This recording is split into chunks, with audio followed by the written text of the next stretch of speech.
আচ্ছা, তাহলে আমাদের এটা হলো web data entry part 2, data entry class 2। ওকে, তাহলে আশা করি সবাই একটু ক্লিয়ার যে ওয়েব রিসার্চ জিনিসটা কি।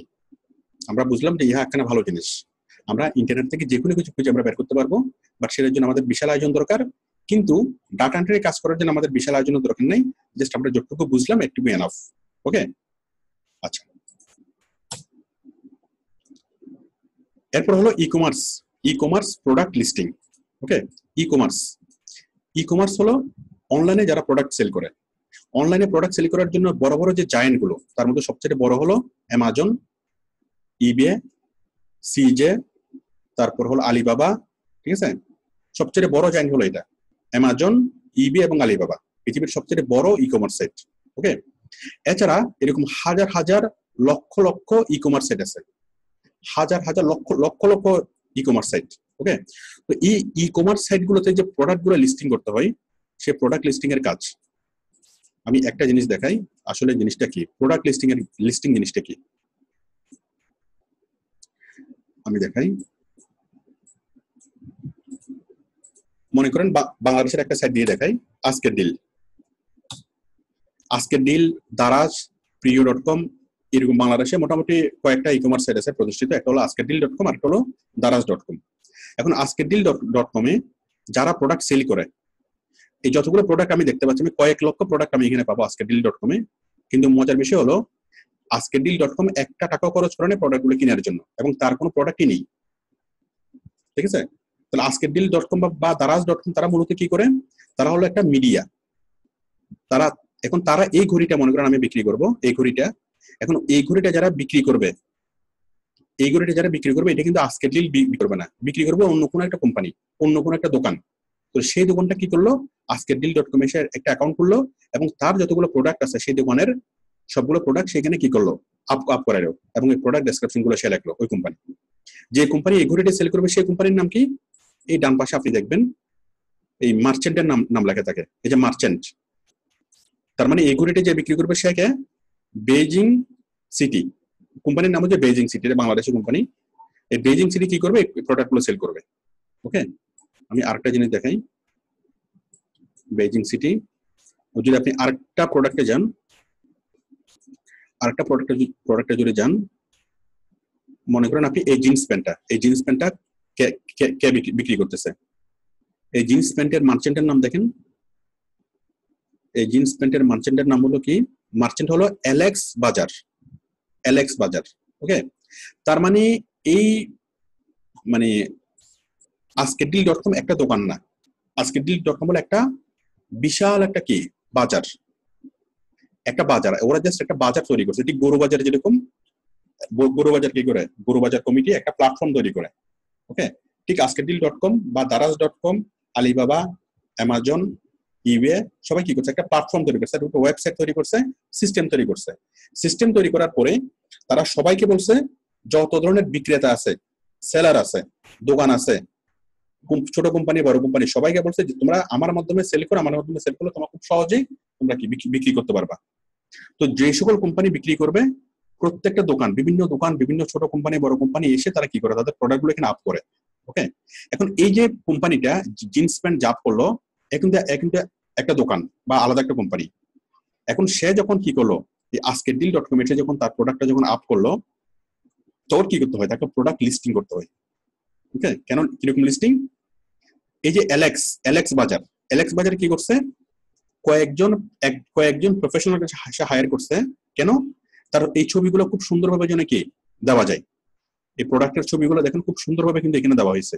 ওকে, তারপরে এই প্রোডাক্টের যে ডেসক্রিপশন গুলো লেখা হয়েছে, fabric, cotton, soft fabric, traditional, export quality product, fashionable ও আরামদায়ক। ওকে, এই যে জিনিসগুলো লেখা হয়েছে, এই ডেসক্রিপশন লেখা, ছবি দেওয়া, এটার বিস্তারিত বিবরণ দেওয়া, এই সবকিছু লেখার জন্য কি লাগে, একজন লিস্টার লাগে, মানে প্রোডাক্ট ডেসক্রিপশন রাইটার। ওকে, তো এরকম এই যে এলেক্স বাজারের দেখেন, আমি যদি এলেক্স বাজারে ক্লিক করি, এই বেটার আরো কি প্রোডাক্ট আছে আমরা এখানে পেয়ে যাবো। এলেক্স বাজারের কি আছে, এই যে জিন্স প্যান্ট, এই প্যান্ট, সেই প্যান্ট, এটা অনেক ধরনের, শুধু সে প্যান্ট বিক্রি করে। তাহলে কয়েকশো রকমের প্যান্ট তার আছে এখানে, এবং প্রত্যেকটা শুধু প্যান্ট না, সালোয়ার কামিজও আছে, সালোয়ার কামিজ। ওকে, এটা আছে, অনেক অনেক ধরনের প্রোডাক্ট। এখন এতগুলো প্রোডাক্টের লিস্টিং করানোর জন্য তার একজন প্রফেশনাল দরকার হয়, যে সবসময় কি করবে, তার বিভিন্ন প্রোডাক্ট নিয়ে রিভিউ লিখবে, প্রোডাক্টের ডেসক্রিপশন করে লিখবে, লিখে সেগুলো আপ করবে, আবার যেগুলো স্টক আনে সেগুলো ডাউন করবে।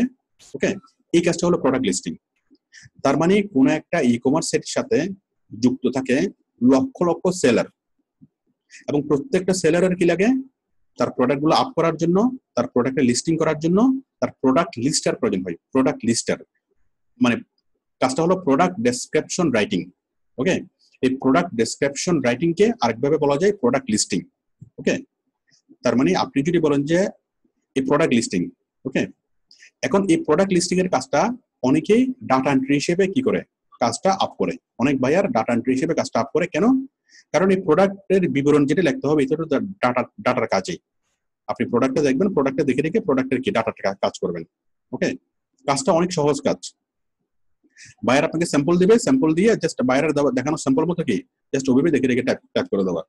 বায়ার আপনাকে একটা ফরম্যাট করে দিল যে এটা সাইজ লাগবা, এস লাগবা, এস এ কি, এম এ কি, এল এ কি, এক্সেল এ কি, একটা ফরম্যাট করে দিল, ফরম্যাট দেখে দেখে আপনি টাইপ করবেন। ওকে, কাজটা খুব সহজ বলে এই জিনিসটাকে বায়াররা কি ডাটা এন্ট্রির মধ্যে জিনিসটা ইনক্লুড করে, এবং কি ডাটা এন্ট্রির কাজ হিসেবেই এটাকে আপনাকে সাবমিট করবে।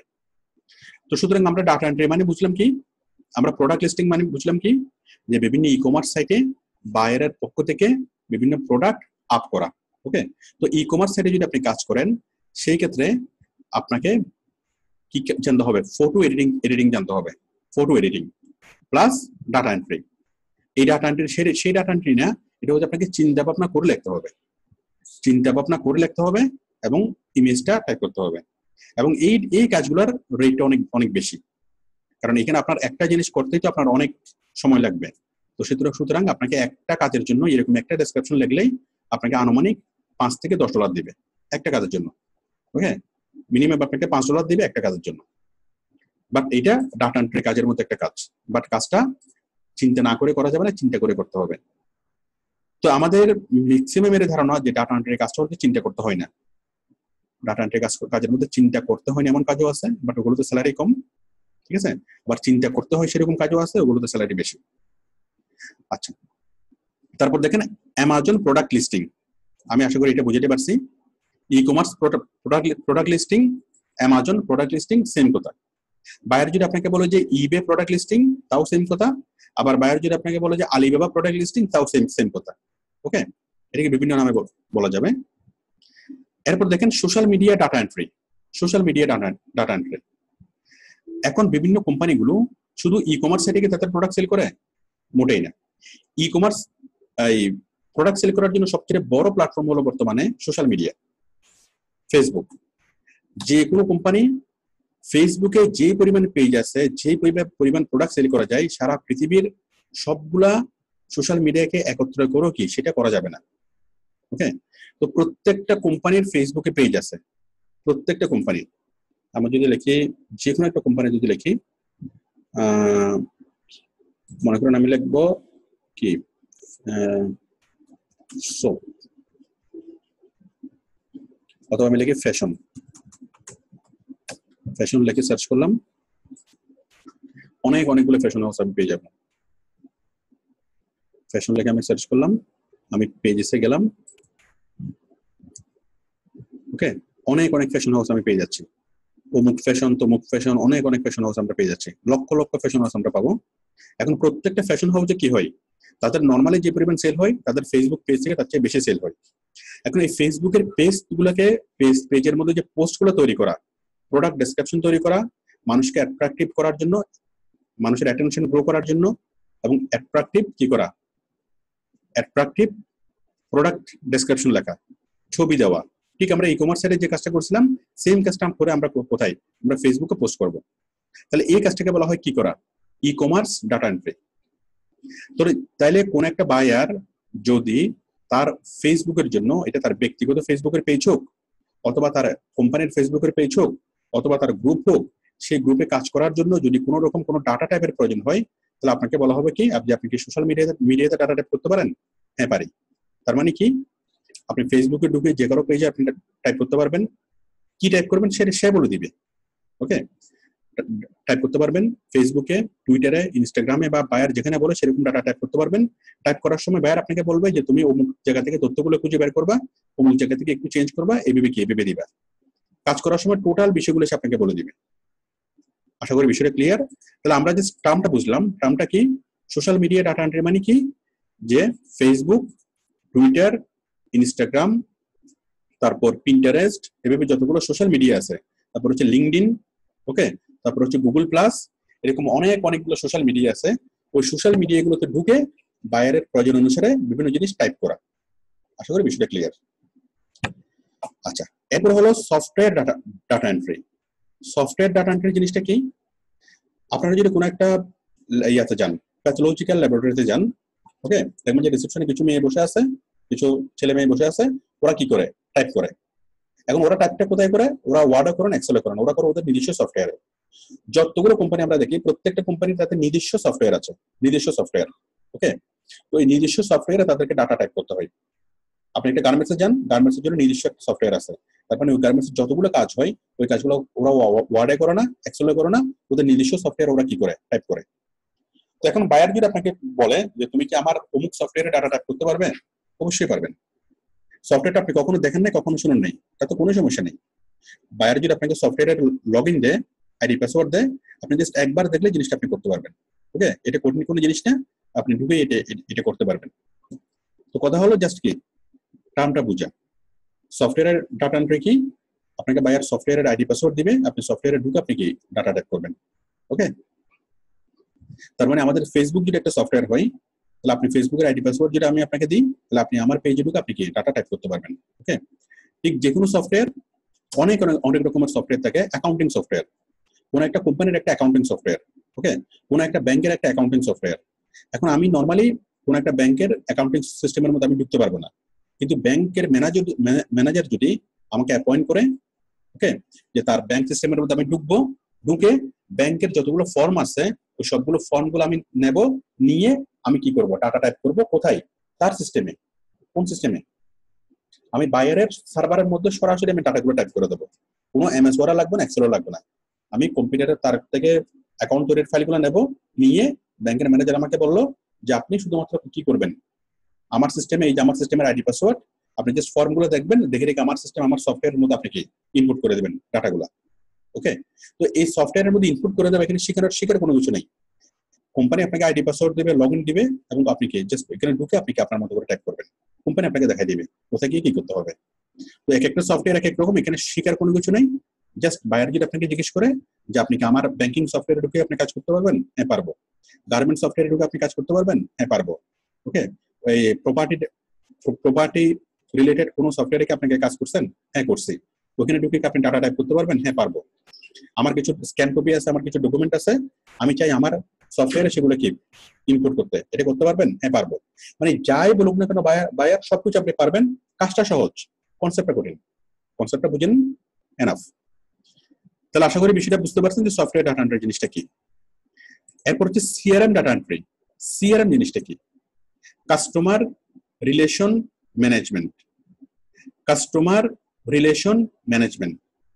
একটা কোম্পানি কতটা আপ করবে, একটা কোম্পানি কতটা ভালো সেল করতে পারবে, তার এটা ডিপেন্ড করে ওই কোম্পানির কাস্টমারের সাথে রিলেশন কেমন। ওকে, এখন কোম্পানিতেও কোন একটা দোকান মনে করি আমরা, একটা দোকান তো কাস্টমারের সাথে সবসময় রিলেশন রাখার চেষ্টা করে, ভালো রিলেশন রাখার চেষ্টা করে। আসলে কি এটা সম্ভব হয়? এটা সফটওয়্যার ছাড়া রিলেশন রাখা সম্ভব না। এখন বিষয় হলো রিলেশন তো একটা স্বাভাবিক জিনিস, মানুষের সাথে মানুষের ভালো সম্পর্ক। সফটওয়্যারের মাধ্যমে রিলেশন কিভাবে রাখে? এটা হলো মজার বিষয়। সফটওয়্যার ছাড়া রিলেশন রাখা সম্ভব না। কেন সম্ভব না? কোন একটা দোকানের কাস্টমার যদি হয় 10 জন, 12 জন, 20 জন, 30 জন, রিলেশন রাখা সম্ভব। মাঝে মধ্যে ফোন দেওয়া, উইশ করা, তাদেরকে আসতে বলা, ঠিক আছে, তাদেরকে মাঝে মধ্যে এসএমএস পাঠানো, আমার দোকানে নতুন প্রোডাক্ট আসছে, দেখতে আসেন, নিতে আসেন, একটু চা খেতে আসেন। ওকে, তারপর বার্থডেতে উইশ করা, অনেক ভাবে কি যত যোগাযোগ, মানে কাস্টমারের সাথে কমিউনিকেট করা। এখন এই কাস্টমারের সাথে কমিউনিকেট করা একজন দোকানদার কতক্ষণ পারবে? যদি তার কাস্টমার কয়েকশো হয়, পারবে সে। তাদের সবার নাম্বার টুকে নেওয়া, সবার ইমেল টুকে নেওয়া, তাদেরকে বিভিন্ন মাঝে মধ্যে ইমেল করা, তাদেরকে নতুন আইটেম, নতুন প্রোডাক্টের ইয়াগুলো পাঠানো, ঠিক আছে, লিস্টিং গুলো পাঠানো সম্ভব। বাট যদি কোনো একটা দোকানের কাস্টমার হয় 10,000, যদি কাস্টমার হয় 1 লাখ, তখন এটা ম্যানুয়ালি কখনো করা সম্ভব হয় না। তখন সেই রিলেশন রাখার জন্য কি লাগবে? সফটওয়্যার লাগবে। এই সফটওয়্যারের নাম হচ্ছে সিআরএম সফটওয়্যার। আপনি যদি গুগলে সার্চ করেন আপনি অনেক অনেক ধরনের সিআরএম সফটওয়্যার পাবেন। এই সিআরএম সফটওয়্যারগুলি কি করে? কাস্টমারের সাথে রিলেশন মেনটেন করে। সিআরএম সফটওয়্যার, ওকে, রিলেশন মেনটেন করে। রিলেশনটা কি? মনে করেন কোন একটা কোম্পানির কাস্টমার আছে 10,000 একটা দোকানের, তখন ওই কাস্টমার ওই সিআরএম সফটওয়্যারটা কি করে? ওই সিআরএম সফটওয়্যারের মধ্যে প্রত্যেকটা কাস্টমারের মোবাইল নাম্বার, নাম, আনুমানিক বয়স, তার পছন্দ, যত ধরনের বিষয় আছে সবগুলো জিনিস তার মধ্যে সফটওয়্যারের মধ্যে ইনপুট করা হয়। যেই দোকানে আসবে তার তার কাছ থেকে বিভিন্ন তথ্যগুলো নিয়ে সফটওয়্যারে ইনপুট করা হয়। এতে করে লাভ কি হয়? কাস্টমারের ফ্রেন্ড, কাস্টমারের পছন্দ, কাস্টমারের বয়স, ওকে, তার ইকোনমিক অবস্থা সবকিছু বুঝে সফটওয়্যারের মধ্যে দিলে সফটওয়্যার সবকিছু বুঝার পর ওই সফটওয়্যার থেকে কি করে যায় তার কাছে অটোমেটিকলি এসএমএস চলে যায়। ওকে, মনে করেন কোন একটা কাস্টমার এসে অমুক প্রোডাক্টটা খুঁজছিল, কি প্রোডাক্ট? অমুক একটা ড্রেস সে খুঁজছিল, তখন সে পায় নাই। ওকে, বাট সফটওয়্যারে যদি জিনিস ইনপুট দেওয়া হয় অমুক কাস্টমার অমুক জিনিসটা পছন্দ করে, তাহলে ওই জিনিসটা যখনই তার স্টকে আসবে তখনই কি করবে? সফটওয়্যার তাকে এসএমএস করবে। ওকে, সফটওয়্যার তাকে ভয়েস মেল করবে, ইমেল করবে, তার ফেসবুকে সফটওয়্যার নক করবে। ওকে, এগুলো অটোমেটিক্যালি কাজগুলো করা যায় সফটওয়্যারের মাধ্যমে, যেটা মানুষ কোনোভাবে করা যায় না। মানুষ করতে পারে বড়জোর কয়েকশো, বাট যখন হাজার হাজার লক্ষ লক্ষ ডাটা যখন তৈরি হয় সফটওয়্যার ছাড়া জিনিসটা করা যায় না। এখন এই যে সফটওয়্যার যে কাজ করবে, সিআরএম সফটওয়্যার যে কাজ করবে, এই সিআরএম সফটওয়্যারের মধ্যে ডাটাগুলো ইনপুট করতে হয়। ওকে, তো এখন কাজটা কিছুই না, কাজটা সহজ। জাস্ট বায়ার যদি আপনাকে জিজ্ঞেস করে যে আমার একটা সিআরএম সফটওয়্যার আছে, এখানে আমার কাস্টমারের বিভিন্ন তথ্য ইনপুট করতে হবে, সিআরএম সফটওয়্যারে কি আপনি কাজ করতে পারবেন? হ্যাঁ পারি। কখনো কাজ করছেন? হ্যাঁ করছি। শেষ। কাজ করছেন, আপনি জাস্ট অনলাইন থেকে কিছু সিআরএম সফটওয়্যার ডাউনলোড করে স্যাম্পল হিসেবে ওগুলোতে কাজ করবেন। মোটামুটি দেখলে আপনার একটা আইডিয়া হয়ে যাবে। তাহলে সিআরএমটা কি? কাস্টমার রিলেশন ম্যানেজমেন্ট সফটওয়্যার, বিভিন্ন ডাটা ইনপুট করা। ওকে, আচ্ছা, এরপর হচ্ছে ইআরপি সফটওয়্যার। ইআরপি সফটওয়্যার কি? এটাকে লাল করি। ইআরপি সফটওয়্যার মানে হলো এন্টারপ্রাইজ রিসোর্স কি প্রোগ্রাম। একটু আমি শিওর হইনি। ERP, ERP meaning ERP enterprise, হ্যাঁ প্ল্যানিং, সরি এটা আমি ভুলে গেছিলাম। Enterprise resource planning. ERP software মানে হলো বিশাল একটা সফটওয়্যার। এই একটা সফটওয়্যার তৈরি করতে প্রায় কি 20 থেকে 30 কোটি টাকা খরচ হয় একটা কোম্পানির। ওকে, একটা সফটওয়্যারের দাম হচ্ছে 20 থেকে 30 কোটি টাকা, তৈরি করতে প্রায় কয়েক বছর লেগে যায় একটা সফটওয়্যার তৈরি করতে। মনে করেন ইউনিলিভার কোম্পানি সারা পৃথিবীতে তাদের বিজনেস, সারা পৃথিবীতে ব্যবসা। এখন ইউনিলিভার কোম্পানি আমেরিকার হেড অফিসে বসেই ইউনিলিভার কোম্পানির মানে কি সিইও বাংলাদেশের চট্টগ্রামের অমুক দোকানে কি হচ্ছে সে ওখান থেকে সে ওটা কি দেখতে পারবে, যে কোনো জিনিস যে কোনো সময় সে দেখতে পারবে। তো যে সকল কোম্পানিগুলো ওয়ার্ল্ড ওয়াইড বিস্তৃত, অনেক অনেক অনেক অনেক কাস্টমার, অনেক অনেক information, in house delivery, raw materials, মানে বিশাল কাজ কারবার। তো বিশাল জিনিসের হিসাব রাখে কে? ERP software. এখান থেকে বসে যে কেউ মানে সারা ওয়ার্ল্ড ওয়াইড এগুলো কি কাজ করে। একটা সফটওয়্যার সেন্ট্রালি আমেরিকার কোনো একটা সার্ভারে সফটওয়্যারটা বসানো আছে, কিন্তু সেটার আউটপুটটা কি সবাই পাবে। ঠিক ব্যাংকের মতো, আপনি যদি ডাচবাংলা ব্যাংকে যদি করেন, ডাচবাংলা ব্যাংকের সফটওয়্যারটা বসানো থাকে একটা কম্পিউটারে, একটা সার্ভারে, ডাচবাংলা ব্যাংকের সার্ভারে, এবং সেই সার্ভারের সাথে ইন্টারনেটের মাধ্যমে কি সারা ওয়ার্ল্ড ওয়াইড সবগুলো ব্যাংক যুক্ত, যতগুলো শাখা আছে ডাচবাংলা ব্যাংকের যতগুলো শাখা আছে সেগুলো যুক্ত। আবার ডাচবাংলা ব্যাংকের সাথে ওয়ার্ল্ড ব্যাংক যুক্ত, ডাচবাংলা ব্যাংকের সাথে বাংলাদেশ ব্যাংক যুক্ত, ডাচবাংলা ব্যাংকের সাথে কৃষি ব্যাংক যুক্ত। তার মানে সবগুলো হচ্ছে একটা কি, সবগুলা মিলেমিশে। এখন ডাচবাংলা ব্যাংক একটা ইআরপি সিস্টেম ইউজ করে, ঠিক তেমনি জনতা ব্যাংক, ইসলামী ব্যাংক সবাই একটা ইআরপি সিস্টেম ইউজ করে। তো যার ফলে আমরা যে কোনো জায়গা থেকে যে কোনো তথ্য আমরা পাই। তো এখন বিষয় হচ্ছে ইআরপি মানে হলো কোন একটা বড় কোম্পানির বড় সফটওয়্যার। ওকে, তো এখন কোন একটা ইউনিলিভার কোম্পানি আজকে এত টাকার কাঁচামাল কিনলো, আজকে এত টাকার প্রোডাক্ট সেল করলো, আজকে এতগুলো তার স্টক আসলো, এতগুলো তার স্টক খালি হইলো, এই সকল তথ্য কোথায় থাকবে? ইআরপি সফটওয়্যারে। তো ইআরপি সফটওয়্যার নিয়ে কাজ করে কারা? কতজন? কোম্পানির যতগুলো এমপ্লয়ি আছে সকল এমপ্লয়ি, অ্যাকাউন্টেন্ট থেকে শুরু করে প্রকিউরমেন্ট, যতগুলো ডিভিশন আছে সবাই কাজ করে কোথায়? একটা সফটওয়্যার, সেটা ইআরপি সফটওয়্যার। ওকে, তো এখন বিষয়টা হলো কাজটা সহজ। আপনাকে ইআরপি সফটওয়্যারে লগইন দিবে, আইডি পাসওয়ার্ড দিবে, আপনি ইআরপি সফটওয়্যারে ঢুকে কাজ করবেন, তাতে কোনো সমস্যা নেই, ইটস ইজি। শুধুমাত্র বায়ার যদি আপনাকে জিজ্ঞেস করে যে আপনি কি ইআরপি সফটওয়্যার সম্পর্কে জানেন, আপনি ঘাবড়ে যাবেন না, আপনি বলবেন যে হ্যাঁ জানি। ওকে, ইআরপি সফটওয়্যার হলো এন্টারপ্রাইজ রিসোর্স প্ল্যানিং। ওকে, এবং তুমি যে কোনো ইআরপিতে আমাকে কাজ করতে, আমি কাজ করতে পারবো। কাজটা কি? আপনাকে বিভিন্ন স্ক্যান কপি দিবে, ওই স্ক্যান কপিগুলো দেখে দেখে কি করতে হবে? ইআরপি সফটওয়্যারে আপ করতে হবে। ওকে, অথবা আপনাকে বিভিন্ন হিসাব দিবে, অথবা বিভিন্ন জিনিস এক জায়গা থেকে আরেক জায়গায় ট্রান্সফার করতে বলবে, মানে যেটা বলবে সেটা আপনি করতে পারবেন। কাজটা একদমই পানির মতো সহজ। জাস্ট টার্মটা কি? ইআরপি মানে হলো এন্টারপ্রাইজ রিসোর্স প্ল্যানিং। এটাও ভুলে যান, ভুলে গেলে তো গুগল আছে, বাট আপনি জাস্ট একটা মনে রাখবেন যে বড় কোম্পানি, অনেক বড় কোম্পানি যখন তার সকল সিস্টেম, অ্যাকাউন্টিং, সেলস ম্যানেজমেন্ট, তারপর এইচআরডি, ওকে, প্রত্যেকটা ইয়ার জন্য আলাদা আলাদা সফটওয়্যার থাকে। বাট ইআরপি হলো সবগুলোর কম্বিনেশন। ওকে, সেলস, এইচআরডি, ম্যানেজমেন্ট, অ্যাকাউন্টিং সবকিছুর কি একটা কম্বিনেশন সফটওয়্যার। একটা সফটওয়্যার সকল পুরো কোম্পানিকে পরিচালনা করে। আচ্ছা, এরপর হলো ডাটা স্ক্রেপিং। ডাটা স্ক্রেপিং এর কাজটা আসলে কিছুই না, জাস্ট টার্মটা বিষয়। ডাটা স্ক্রেপিংটা কি? ডাটা স্ক্রেপিং হলো অপ্রয়োজনীয় ডাটাগুলো ফেলে দেওয়া, অপ্রয়োজনীয় ডাটা। যেমন আমাদেরকে যদি বায়ার কোনো একটা ফর্ম দেয়, বায়ার আমাকে কোনো একটা ফর্ম দিল, কি বললো দাঁড়ান, বায়ার আমাকে একটা ফর্ম দিল, গ্রামীণ ফোনের অনেকগুলো ফর্ম দিল, ফর্ম দিয়ে বললো যে আপনি এই শীট থেকে শুধুমাত্র নাম, ঠিকানা, বয়স একটুকু তথ্য নেবেন, বাকি তথ্যগুলো আমার দরকার নেই। ঠিক আছে, এই কাজটা হলো ওয়েব স্ক্রেপিং। মানে বায়ার আপনাকে অনেক বড় একটা ডাটা দিবে, 20টা-30টা ডাটা দিবে, এবং সেই ডাটাগুলো থেকে কিছু প্রয়োজনীয় ডাটা নিবেন, অপ্রয়োজনীয় ডাটাগুলো নিবেন না।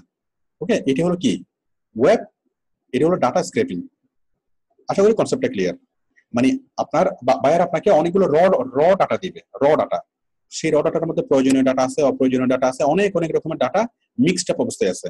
বায়ার আপনাকে বলবে যে এই ডাটাগুলো থেকে তুমি শুধুমাত্র এই অংশগুলো নিবা, এই ধরনের শুধু নাম, পিতার নাম নিবা, নাম, পিতার নাম, ফোন নাম্বার এটুকু নিবা, আর বাকিগুলো আমাকে লাগবে না। ওকে, এই কাজটা হচ্ছে ওয়েব স্ক্রেপিং। কাজটা খুব সহজ, জাস্ট টার্মটা হলো ওয়েব স্ক্রেপিং। ডাটা মাইনিং জিনিসটা কি? মানে হচ্ছে খনি থেকে আহরণ করা, খনি থেকে হীরা আহরণ করা। আপনি পাহাড়ের পর পাহাড় যদি কি করেন, খনি খুঁড়েন, হয়তো আপনি ছোট্ট একটা হীরা পেতে পারেন। ওকে, টনকে টন, হাজার হাজার টন, লক্ষ লক্ষ টন মাটি সরানোর পরে ছোট্ট একটা হয়তো হীরা পাবেন। এটা হচ্ছে মাইনিং। তো ডাটা মাইনিং এর কনসেপ্টটা কি? ডাটা মাইনিং এর কনসেপ্টটা হলো যে অনেক বিশাল কোন ডাটা থেকে ছোট্ট একটা ডাটা খুঁজে খুঁজে বের করা। এটা হচ্ছে ডাটা মাইনিং। ওকে, আপনাকে গ্রামীণফোন বিশাল একটা লিস্ট দিল, এবং লিস্ট দিয়ে বললো কি অনেকগুলা, আপনাকে 10,000 ফর্ম দিল।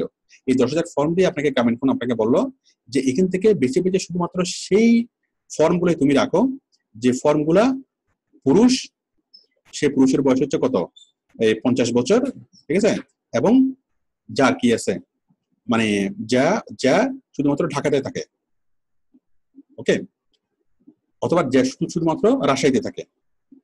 ঠিক আছে, তাহলে এই কি হচ্ছে ডাটা মাইনিং। তাহলে আমাদেরকে অনেক বিশাল ডাটা থেকে যদি আমরা ছোট্ট একটা ডাটা রাখি, এটা হলো কি ডাটা মাইনিং। তাহলে শুধু টার্মটা বুঝতে হবে, এখানে কাজটা কিছুই না, কাজটা আপনি দেখলেই বুঝবেন। ডাটা রিচার্জ আর ডাটা মাইনিং সেম জিনিস। কোন একটা ডাটা আপনাকে দিবে, সেই ডাটাকে আপনাকে গবেষণা করতে হবে। ওকে, কোন একটা ডাটা লেখা আছে পিতার বয়স 1980 সালে 10 বছর ছিল, পিতার বয়স 10 বছর থাকে না, পুত্রের বয়স 10 বছর ছিল 1980 সালে। ওকে, এখন যেটা আপনাকে বলা হয় যে ওই পুত্রের বর্তমান বয়স কত। ওকে, মানে কোন একজন কাস্টমারের বয়স 1980 সালে ছিল 20 বছর। ওকে, এখন তার বর্তমান বয়স কত আপনাকে একটু ক্যালকুলেশন করতে হবে না? এই ক্যালকুলেশনটা হচ্ছে রিচার্জ। তাহলে 1980 সালে যদি তার বয়স 10 বছর হয়, তাহলে বর্তমানে তার বয়স হয়ে গেছে প্রায় 50 বছর। ঠিক আছে, এটা হলো কি ডাটা রিচার্জ। যে ডাটাটা আমাদেরকে চিন্তা করে ক্যালকুলেশন করে আমাদেরকে বের করতে হয়, অনেকগুলো ডাটা থেকে চিন্তা ভাবনা করে ক্যালকুলেশন করে যেটা জিনিসটা বের করতে হয়, এটি হলো ডাটা রিচার্জ। আচ্ছা, এরপর হলো আচ্ছা, আমি শুধু দ্রুত আমি টার্মগুলো বলে যাই, টার্মগুলো বললে enough. Primary data entry. Primary data entry জিনিসটা কি? প্রাইমারি ডাটা এন্ট্রি হলো আমরা ওয়েব থেকে সার্চ করে যে ডাটাটা আমরা প্রাথমিকভাবে পাই, সেটা হলো প্রাইমারি ডাটা এন্ট্রি। আমি দেখাই, আমি যদি গুগলে যদি সার্চ করি চুলের যত্ন লেখে আমি সার্চ করলাম, অথবা চুল পড়ে যাওয়ার উপায়, চুল পড়া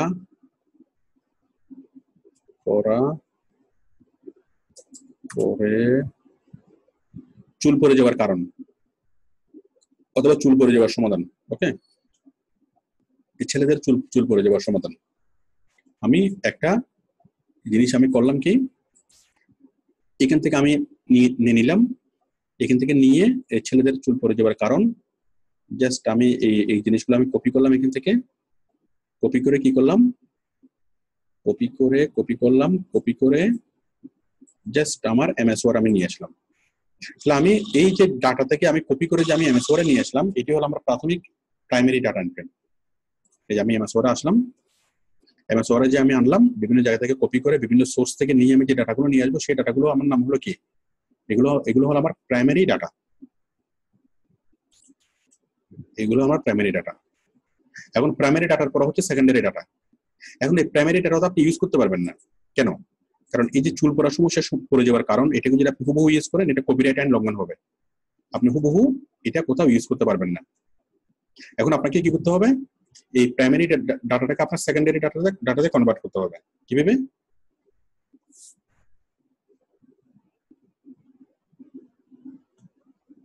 কি হলো, একটু দাঁড়ান। হ্যাঁ, এই যে প্রাইমারি ডাটা, তাহলে আমরা যে ডাটা নিয়ে আসলাম, এটা হচ্ছে কি প্রাইমারি ডাটা। এখন এই প্রাইমারি ডাটাটা আমরা কি করব, আমরা সেকেন্ডারি ডাটাতে কনভার্ট করব। তাহলে আমরা বিভিন্ন সোর্স থেকে যে ডাটাটা আমরা পাবো, সেটা হচ্ছে আমাদের প্রাইমারি ডাটা। আশা করি এটুকু ক্লিয়ার। এটা বায়ারের বই থেকে হতে পারে, লেজার থেকে হতে পারে, তার হিসাব থেকে হতে পারে, খাতা থেকে হতে পারে, নেট থেকে হতে পারে, অনেক সোর্স থেকে আমরা যে ডাটাটা আমরা প্রথমে পাই, সেটা হচ্ছে আমাদের প্রাইমারি ডাটা। সেকেন্ডারি ডাটা কি, এই প্রাইমারি ডাটাকে যদি আমরা চেঞ্জ করে নতুন একটা ডাটা তৈরি করি, সেটা হচ্ছে সেকেন্ডারি ডাটা। চেঞ্জ করতে হবে কেন? এই ডাটা যদি সরাসরি আমি কম্পিউটারে দিই বা কোনো একটা ওয়েবসাইটে দিই বা ফেসবুকে দিই, এটা কপিরাইট আইন লঙ্ঘন হবে। তাহলে আমি এটাকে চেঞ্জ করে আমি আমার মতো করে একটা কি লেখা তৈরি করব। কিভাবে চেঞ্জ করব? আমি বললাম কি দেখেন, চুল পড়ার অন্যতম কারণ হতে পারে আপনার নিয়মিত চুল পরিষ্কার না করার অভ্যাস, বাজে অভ্যাস। এই যে এই লাইনটাকে আমি অনেকভাবে বলতে পারবো। আমি এটাকে বলতে পারি যে চুল ঠিকমতো পরিষ্কার না করলে আপনার চুল পড়ে যেতে পারে, ঠিক আছে? অথবা অনেকেই চুল পরিষ্কার পরিচ্ছন্ন রাখতে কি সচেতন না, যার ফলে তাদের চুল পড়ে যায়। এই লাইনটাকে যদি আমি বলি যে আমার 10 ভাবে লেখা, 10 ভাবে আমি লিখতে পারবো। তাহলে এই প্রত্যেকটা লাইন আমি চেঞ্জ করে যখন লিখবো, এটা হয়ে যাবে আমার কি সেকেন্ডারি ডাটা। তখন আমার সেন্সটা ঠিক থাকবে, কিন্তু আমার কি সম্পূর্ণ নতুন একটা জিনিস তৈরি হবে, এবং এই নতুন জিনিসটাকে আমি ইউজ করতে পারবো। তাহলে প্রাইমারি ডাটাগুলো আমরা ইউজ করতে পারবো না। বিভিন্ন সোর্স থেকে যে ডাটাগুলো পাবো, সেই প্রাইমারি ডাটাকে যখন আমি চেঞ্জ করব, এই চেঞ্জ করা ডাটার নাম হয়ে যাবে কি সেকেন্ডারি ডাটা। আশা করি সেকেন্ডারি ডাটা বিষয়টা ক্লিয়ার। ওকে, এরপর হচ্ছে ডাটা কনভার্সন। ডাটা কনভার্সন জিনিসটা কি? কনভার্সন হচ্ছে এক ফরম্যাট থেকে আরেক ফরম্যাটে চেঞ্জ করা। ওকে, আচ্ছা আমি এই জিনিসটা দেখাই। কনভার্সন, মনে করেন এটা আছে কোথায়, এই ডাটাটা আছে কোথায়, এই ডাটাগুলো হচ্ছে এমএস ওয়ার্ডে, তাই না? এমএস ওয়ার্ডে। এখন এই ডাটাগুলো ইমেজ ফাইল আকারে নাই, এই ডাটাগুলো আছে ওয়ার্ড ফাইলের মধ্যে। এখন আমি এই ডাটাগুলোকে চাচ্ছি আমি ইমেজ ফাইলের মধ্যে নিয়ে আসা। ইমেজ ফাইল আমি কপি করলাম, কপি করে এই ডাটাকে আমি কি করব, ইমেজ ফাইলে নিয়ে আসবো। আমি পেইন্টে আসলাম, পেইন্টে আসার পর আমি কি এই পেইন্টের মধ্যে এগুলোকে আমি টাইপ করে দিলাম, পেইন্টের মধ্যে আমি পেস্ট করলাম। তাহলে আমার এই যে এটা হয়ে গেছে কি একটা ইমেজ ফাইলে। তাহলে এটা কিন্তু একটা ইমেজ ফাইল, ঠিক আছে? ইমেজ ফাইলের মধ্যে আমরা এগুলোকে চেঞ্জ করতে পারবো না, বাট আমরা কি এটা হচ্ছে একটা কি ইমেজ ফাইল। আমরা এখানে যে কোনো ছবি আনতে পারবো, আমাদের একটু আগে ছিল এটা কি, এটা কি file, word file. But word ফাইলের ডাটাকে যখন আমি কি করলাম, ইমেজ ফাইলে নিয়ে আসলাম, এটা হয়ে গেল একটা ইমেজ ফাইল। আশা করি বিষয়টা ক্লিয়ার। এটা হচ্ছে কনভার্সন। আচ্ছা আমি একটা কনভার্সন আমি করে দেখাই, যেটা মোস্ট কমন যেটা কনভার্সনটা, সেটা হচ্ছে ওয়ার্ড টু পিডিএফ। এই যে এটা আমার ওয়ার্ডে আছে, কোথায় আছে, এটা আমার ওয়ার্ডে আছে। এখন ওয়ার্ড থেকে আমি পিডিএফ এ এটাকে কনভার্ট করব। কিভাবে? আমি জাস্ট ফাইলে যাব, ফাইল থেকে যাব কোথায়, সেভ এস। ফাইল থেকে সেভ এসে যাওয়ার পর আমরা আসবো এই যে দেখেন ফাইল টাইপ, সেভ এস টাইপের মধ্যে আমরা এখানে লিখে দেবো PDF. Save S type PDF দিলাম, দেওয়ার পরে সেভ। এখন এটা পিডিএফ আকারে আমার নতুন একটা ফাইল তৈরি হবে, এবং পিডিএফ আকারে সেটা সেভ হবে। পার্থক্যটা দেখেন, মানে আমরা ওয়ার্ড ফাইল থেকে কি করলাম, কনভার্ট করে সেটাকে ইমেজ ফাইলে নিয়ে গেলাম, আবার আমরা ওয়ার্ড ফাইল থেকে এটাকে আমরা পিডিএফ এ নিয়ে আসলাম। এই যে দেখেন, এটা হচ্ছে আমাদের একটা পিডিএফ ফাইল, সবাই আশা করে দেখতে পাচ্ছেন, এটা একটা পিডিএফ ফাইল, এবং আমরা কি করলাম, এটাকে আমরা পিডিএফ এ কনভার্ট করে ফেললাম, মুহূর্তের মধ্যে আমরা এটাকে পিডিএফ এ কনভার্ট করে ফেললাম। একটু আগে ছিল সেটা এমএস ওয়ার্ড, বাট এখন আর এমএস ওয়ার্ডের অংশ নেই, এখন হয়ে গেছে কি, এটা পিডিএফ। এই যে পিডিএফ এর মধ্যে যে হাতটা আসতেছে, হাত, তাহলে এটা হচ্ছে আমাদের MS word file, MS word file. আবার এটা কি, এই এমএস ওয়ার্ড ফাইলটা কনভার্ট হয়ে গেলে কি হয়ে গেল, পিডিএফ হয়ে গেল, পিডিএফ ফাইল। ওকে, তাহলে এটা হচ্ছে কি, ফাইল কনভার্সন। আমরা এই সেম ফাইলকে আমরা একবার নিয়েছি কোথায়, ইমেজে, ইমেজ ফাইলে, পেইন্টে। সেম ফাইলটাকে আমরা ফটোশপে নিয়ে যেতে পারি, সেম ফাইলটাকে আমি পিডিএফ করতে পারি, আবার সেম ফাইলটাকে আমি অনেক অনেক রকমের ফাইলে আমি কনভার্ট করতে পারি। এটা হলো ডাটা কনভার্সন। ওকে, আবার এই সেম ফাইলগুলোকে নিয়ে এইগুলো যদি আমি পড়ি, পরে যদি আমি অডিও রেকর্ড করি, এইটাও কনভার্সন। আমি এগুলোকে পড়লাম, পরে আমি কি করলাম, একটা অডিও রেকর্ড করলাম, আমার মোবাইলে রেকর্ড করলাম অডিওগুলোকে, এটাও একটা কি, কনভার্সন। ওকে, এটা হচ্ছে টেক্সট টু ভয়েস কনভার্সন। ওকে, আবার আমি এই জিনিসগুলোকে পড়লাম, পরে আমি সুন্দর একটা ভিডিও তৈরি করলাম, এটাও একটা কনভার্সন। এটা হচ্ছে টেক্সট টু কি, ভিডিও কনভার্সন। তাহলে আমরা একটা ফাইলকে আমরা অনেক অনেক ভাবে আমরা কনভার্সন করতে পারি। এই যে চুল পড়ে যাওয়ার কারণ, এই চুল পড়ে যাওয়ার কারণ যদি আমি আপনাকে বলি, অনেক ভাবে আমি বলতে পারি। আপনাকে আমি ওয়ার্ড ফাইলে দিয়ে বলতে পারি, আপনাকে আমি পিডিএফ ফাইলে বলতে পারি, আমি আপনাকে ইমেজ ফাইলে বলতে পারি, আমি আপনাকে অডিও ফাইলে বলতে পারি, আমি আপনাকে ভিডিও তৈরি করে বলতে পারি। ইনফরমেশনটা সেম ইনফরমেশন আপনাকে আমি অনেকগুলো ফরম্যাটে আপনাকে আমি দিতে পারি, কিন্তু যে ফরম্যাটে দিই না কেন জিনিসটা সেম। তাহলে আশা করি আপনারা বুঝতে পারছেন যে কি কনভার্সন জিনিসটা কি, ডাটা কনভার্সন জিনিসটা কি। এই ডাটা কনভার্সনের জন্য আপনারা অনেকগুলো সফটওয়্যার পাবেন। এই যে আমরা তো এটা করলাম কি, ওয়ার্ড থেকে পিডিএফ। ওকে, ওয়ার্ড থেকে পিডিএফ। এখন যদি আপনি আবার পিডিএফ থেকে যদি ওয়ার্ডে নিতে চান, বা ইমেজ থেকে যদি ওয়ার্ডে নিতে চান, সেটার জন্য অনেকগুলো সফটওয়্যার আপনি পাবেন। আপনি যদি জাস্ট গুগলে যদি সার্চ করেন ডাটা কনভার্সন সফটওয়্যার, আপনি অনেক ধরনের ডাটা কনভার্সন সফটওয়্যার পাবেন। Data conversion software free download, অনেকগুলো ডাটা কনভার্সন সফটওয়্যার আপনি পাবেন। ডাটা কনভার্সন, এই সকল ডাটা কনভার্সন সফটওয়্যার গুলো দিয়ে আপনি PDF to Word, Word to PDF, okay, আবার PDF to Excel, Excel to PDF, যে কোনো ফাইল থেকে যে কোনো ফাইলে আপনি কি সেটাকে কনভার্ট করতে পারবেন। ওকে, আমরা ওয়ার্ড থেকে পারি, থেকে পারি, আবার এগুলো স্পেশালাইজ সফটওয়্যার আছে, এগুলো দিয়ে আমরা করতে পারি। আপনি ইমেজ থেকে পিডিএফ এ পারবেন, পিডিএফ থেকে ইমেজে পারবেন, যে কোনো ফাইল থেকে যে কোনো ফাইলে আপনি কনভার্ট করতে পারবেন। এখন এই জিনিসগুলো নিয়ে বিস্তারিত জানার দরকার নেই, জাস্ট বায়ার যদি আপনাকে বলে যে তুমি কি ডাটা কনভার্সন করতে জানো, হ্যাঁ জানি, বাকিটা পরে হবে। আশা করি ডাটা কনভার্সন জিনিসটা কি ক্লিয়ার। এরপর পিডিএফ টু ওয়ার্ড, এটাও ক্লিয়ার। ওকে, এটাও ক্লিয়ার, পিডিএফ থেকে ওয়ার্ডে কনভার্ট করতে হবে, আবার ওয়ার্ড থেকে পিডিএফ এ করা, এটাও আশা করি ক্লিয়ার। তারপর ভয়েস টু ওয়ার্ড ফাইল, আশা করি এটাও ক্লিয়ার। আপনি ওয়ার্ড ফাইল পরে ভয়েস রেকর্ড করবেন, আবার ভয়েস গুলো শুনে লিখবেন। ওকে, আমরা একটা বক্তৃতা আপনি শুনবেন, শুনে সেটাকে লিখবেন, এটা হচ্ছে ভয়েস টু ওয়ার্ড। ওকে, আবার আপনি কোন একটা জিনিস পড়বেন, পরে সেটাকে অডিও রেকর্ড করবেন। ঠিক আছে, এগুলো আশা করি ক্লিয়ার। এরকম বাইরে অনেকগুলো কাজ আছে যেগুলোকে বলা হয় কি ডাটা ট্রান্সক্রিপশন। ট্রান্সক্রিপশনটা কি, আপনাকে অনেকগুলো ভয়েস শোনানো হবে, আপনি হেডফোন দেবেন, হেডফোন দিয়ে কি আপনি বিভিন্ন ধরনের কনভারসেশন গুলো আপনি শুনবেন, শুনে সেগুলো আপনি কম্পিউটারে টাইপ করবেন, এটাকে বলা হয় ডাটা ট্রান্সক্রিপশন। ওকে, তো এটাও একটা ডাটা এন্ট্রি, ভয়েস শুনে ডাটা টাইপ করা। তারপর হচ্ছে copy paste job. Copy paste জবটা কি, এক জায়গা থেকে কপি করে আরেক জায়গায় নেবেন, অথবা ওয়েবসাইটের বিভিন্ন ওয়েবসাইট থেকে বিভিন্ন তথ্য কপি করে সেটাকে কি করা, বাইরের ওয়েবসাইটে নিয়ে আসা। ওকে, বাট কপি পেস্ট মানে শুধু কপি পেস্ট করলেই হবে না, কপি পেস্টের সাথে আপনাকে কি করতে হবে, জিনিসটা পড়তে হবে, বুঝতে হবে, মিনিংফুল করতে হবে, এবং সেটার জন্য কপিরাইটের আইনের জন্য লঙ্ঘন না করে সেই জন্য আপনাকে চেঞ্জ করে দিতে হবে। ওটি হলো কপি পেস্ট জব। তাহলে কোনো বাইরে যদি বলে যে তুমি কি কপি পেস্ট কাজটা পারো, এখন আপনি যদি বলেন যে কপি পেস্ট কাজটা খুব সহজ, control C copy, control V paste, নিশ্চিতভাবে আপনি কাজটা পাবেন না।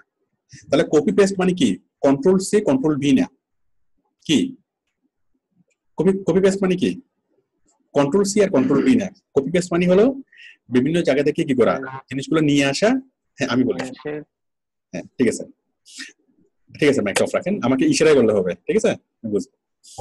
কপি পেস্ট মানে হলো কি করে বিভিন্ন জায়গা থেকে কপি করে জিনিসগুলো নিয়ে আসার পর সেগুলোকে চেঞ্জ করার পর সেটাকে সাবমিট করা, এবং চেঞ্জ করার সময় আপনাকে বিভিন্ন ইমেজগুলো নিয়ে আসা, ঠিক আছে, অনেক কিছু নিয়ে আসা। এখন কপি পেস্ট জবটা আরেকটু কঠিন। কেন কঠিন আমি দেখাই। আমরা তো ইমেজ তো কপি করতে পারি, আমরা অনেক কিছু কপি করতে পারি। এখন বায়ার আপনাকে বললো আপনি কোনো একটা অ্যানিমেশন কপি করে নিয়ে আসেন। আমি প্রথম আলোতে খুব সুন্দর একটা অ্যানিমেশন দেখছি, আপনি সেই অ্যানিমেশনটা কপি করেন। কিরকম? এই যে একটা হচ্ছে না, গ্যাস, ঠিক আছে। এখন বায়ার আপনাকে বললো কি আপনি এই অ্যানিমেশনটা কপি করে নিয়ে আসেন। এখন এই অ্যানিমেশনটা কপি করার জন্য আমরা নর্মালি এটা কপি করলে হবে না। এটা কিভাবে কপি করতে হবে? আমাদেরকে এটা সিলেক্ট করতে হবে। সিলেক্ট করার পর আমরা এখানে যাব, এখান থেকে যাব আমরা সোর্স কোডে। কোথায়? ইন্সপেক্ট এলিমেন্টে যাব। এখানে আমরা সোর্স কোডগুলো পাবো, এবং ওই সোর্স কোড থেকে আমরা কি সেই কোডগুলো আমরা কপি করতে পারবো। না হয় নর্মালি এটাকে কপি পেস্ট করা যাবে না। ওকে, তার মানে ওয়েবসাইটের অনেক কিছু আমরা কি নর্মালি কপি পেস্ট করতে পারি না, আমাদেরকে সোর্স কোড থেকে সেই জিনিসগুলোকে নিয়ে আসতে হয়। সোর্স কোড, এই যে এখানে হাজার হাজার সোর্স কোড, অনেকগুলো সোর্স কোড। এই সকল সোর্স কোড থেকেই আমরা কি করব, এই যে দেখেন সোর্স কোড, এই সোর্স কোড থেকে আপনাকে কি করতে হবে, এইটার কোড কোনটা সেটা খুঁজে আপনাকে নিয়ে আসতে হবে।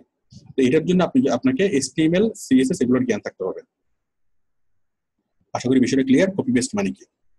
তাহলে আমরা বুঝলাম কপি পেস্ট মানে শুধু কপি করে পেস্ট করে দেওয়া না, কপি করা, সেটাকে বুঝা, সেটাকে পড়া, মিনিংফুল করা, সেটাকে চেঞ্জ করে দেওয়ার পর যেখানে প্রয়োজন সেখানে সাবমিট করার পর সবকিছু কি সুন্দরভাবে করা। আচ্ছা, কতক্ষণ বাকি আছে? 2 মিনিট বাকি আছে, আমি এখানে থামি। আচ্ছা, এটা দেখেন data entry for scan copy. আপনাকে কিছু স্ক্যান ফাইল দিবে, সেই স্ক্যান ফাইলগুলো দেখে আপনি ডাটা টাইপ করবেন। এটা বুঝানোর কোনো কিছু নেই, সহজ। আপনাকে প্রিন্ট করা কিছু স্ক্যান ফাইল দিবে এবং সেই স্ক্যান ফাইলগুলো দেখে আপনি ডাটা টাইপ করবেন। যা হোক, তারপর হচ্ছে কি, সময় তো কম, 1 মিনিট আছে। Email marketing, image editing. আচ্ছা, ইমেজ এডিটিংটা আশা করি ক্লিয়ার। ইমেজ এডিটিং, আপনাকে টুকটাক ইমেজ এডিটিং জানতে হবে। কোন একটা ফর্ম আপনাকে দিল, ফর্মের মধ্যে অনেকগুলো ইমেজ থাকবে, ইমেজগুলোকে টুকটাক এডিটিং করে আপনাকে পোস্ট করতে হবে। তাছাড়া ফেসবুকে পোস্ট করার জন্য, ই-কমার্স সাইটে পোস্ট করার জন্য আপনাকে ইমেজ এডিটিং জানতে হবে। অনেক এক্সপার্ট লেভেলে জানতে হবে না, মোটামুটি আপনাকে ইমেজ এডিটিং জানতে হবে ডাটা এন্ট্রি কাজ করার জন্য। HTML ডাটা এন্ট্রি, বায়ার আপনাকে বললো যে কোনো একটা ওয়েবসাইটের সোর্স কোড নিয়ে কাজ করতে, একটা ওয়েবসাইটের সোর্স কোড নিয়ে কাজ করতে। তাহলে আমরা ওই সোর্স কোডে একটু আগে গেলাম, প্রত্যেকটা ওয়েবসাইটের সোর্স কোডে গিয়ে আপনি বিভিন্ন সোর্স নিয়ে আসতে হবে, বিভিন্ন প্রোগ্রামিং কোডগুলো নিয়ে আসতে হবে। ওকে, সেক্ষেত্রে আপনাকে HTML সম্পর্কে মোটামুটি জানতে হবে। আমাদের ওয়েবসাইটগুলো তৈরি করা হয় HTML দিয়ে।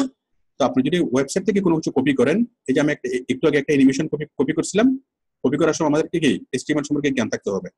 তো মোটামুটি আপনার একটুকু জানলে হবে যে কোনো একটা ওয়েবসাইটে এসে আমরা যদি কি করি, আমরা যদি রাইট বাটনে ক্লিক করি, রাইট বাটনে ক্লিক করে আমরা সোর্স কোডগুলো পাবো, ভিউ সোর্স। এই যে এই ওয়েবসাইটে আমরা আসলাম, ওয়েবসাইটে এসে যদি আমরা রাইট বাটনে ক্লিক করি যদি আমরা ইন্সপেক্টে যাই অথবা ভিউ পেজ সোর্স, যে ভিউ পেজ সোর্সে যদি আমি যাই, এই ভিউ পেজ সোর্সের মধ্যে আমি টোটাল কি পাচ্ছি, এই ওয়েবসাইটের সবগুলো প্রোগ্রামিং কোডগুলো আমরা পাচ্ছি।